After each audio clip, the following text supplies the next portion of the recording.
Is this the biggest and best Volvo you can get? This is the 2023 Volvo XC90 Recharge, and it's a great looking car. We have these really nice adaptive headlights.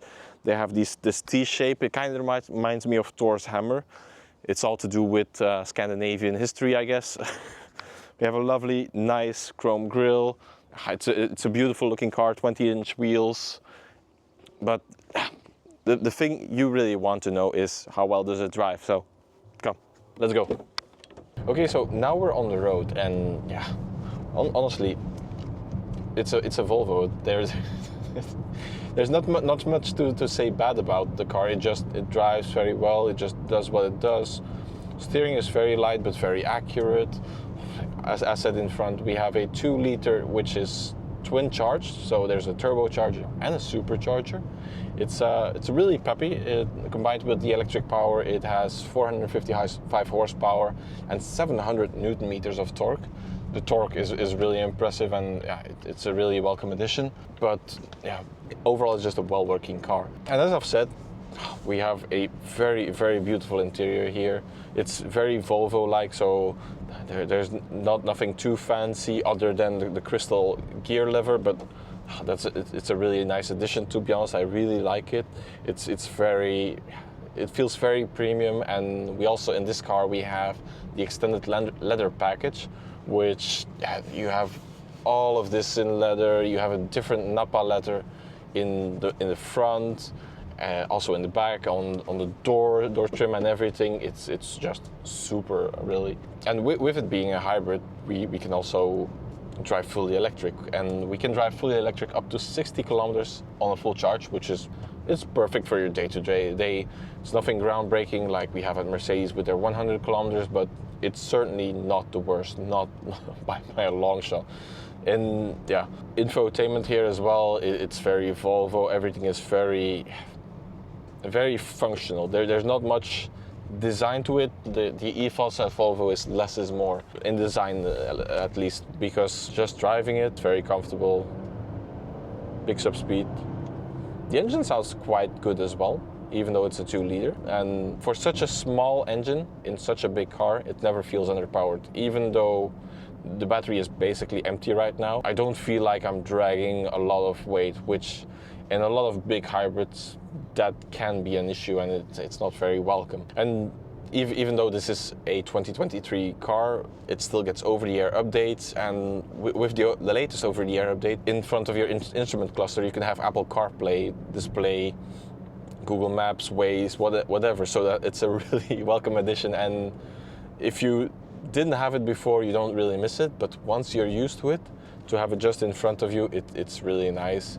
And talking further about the information cluster, it's just typical Volvo. We still have a 2023 car, so that means if we go just a little bit over the speed limit, just not too much so we don't get speeding tickets, but if we go a little bit over, we don't have the annoying beeps. So this is really an era of a car that you really want. You don't want the newest thing where every time you have to go into the menus or push buttons to stop it from beeping annoyingly at you. But even though it's still a Volvo, so it's super safe. Yeah, and the crazy thing with the XC90 is it's a 7-seater, and that the combination of a hybrid and a 7-seater, that's a really unique thing, because if we're comparing it to like a GLS, an X7, or even a Range Rover, which is a higher tier above, to be honest, but even if we're comparing it to that, there's no 7-seater that offers the hybrid function. So this is basically one of the unique cars, and it's not a tiny battery, because I've said you have 60 kilometers of range.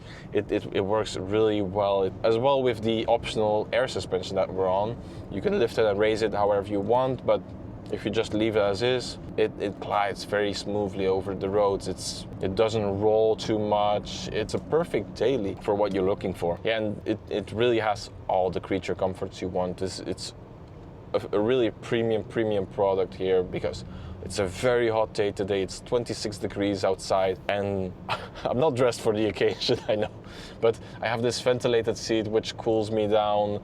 The air conditioning is really nice. We have the Harman Kardon optional sound system as well. This is perfect for your bigger road trip, or if you have a lot of kids, you can bring some friends in the back, or if they're fighting, You can shift them, one in the middle seat, one in the back seat. So it's a very well thought out car, and Volvo really nails it with these. I don't really have too much bad to say. The only thing I don't really like with the whole Volvo infotainment system is the fact that they have the infotainment vertically, so it's not really too well suited for an Apple CarPlay, because mostly Apple CarPlay is horizontally fixed. Yeah, and just going back to the exterior, I think it's a really nice looking product. It's very big, but it doesn't look too bulky. It's a surprisingly big car on the inside, as I've said before, because we have 7 seats. There's space in the back well enough for a big adult, and yeah, even in the trunk,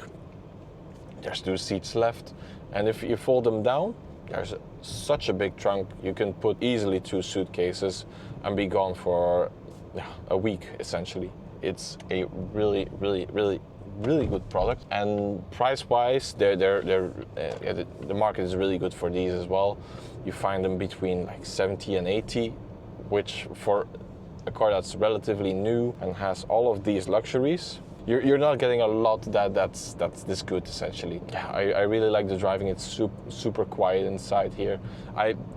At first I thought that the 2-cylinder, it would be too rough and be too high strung, but to be honest, you can hear it's a little bit there, but it's, yeah, right now we're also not having any conversations, or we don't play any music, so it gets drowned out very quickly. It's just the tiniest little hint, and even if we push it,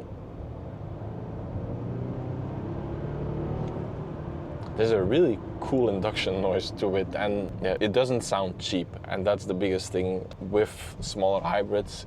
With the GLE, I think the engine, when you start pushing on it, it does start to feel a little cheap, and with a premium product of this price, that's not something you want. So yeah, we have a heads-up display as well. It's everything is super nice and super well thought out. The only thing that you can maybe critique it is that, yeah, design-wise, it's very Volvo.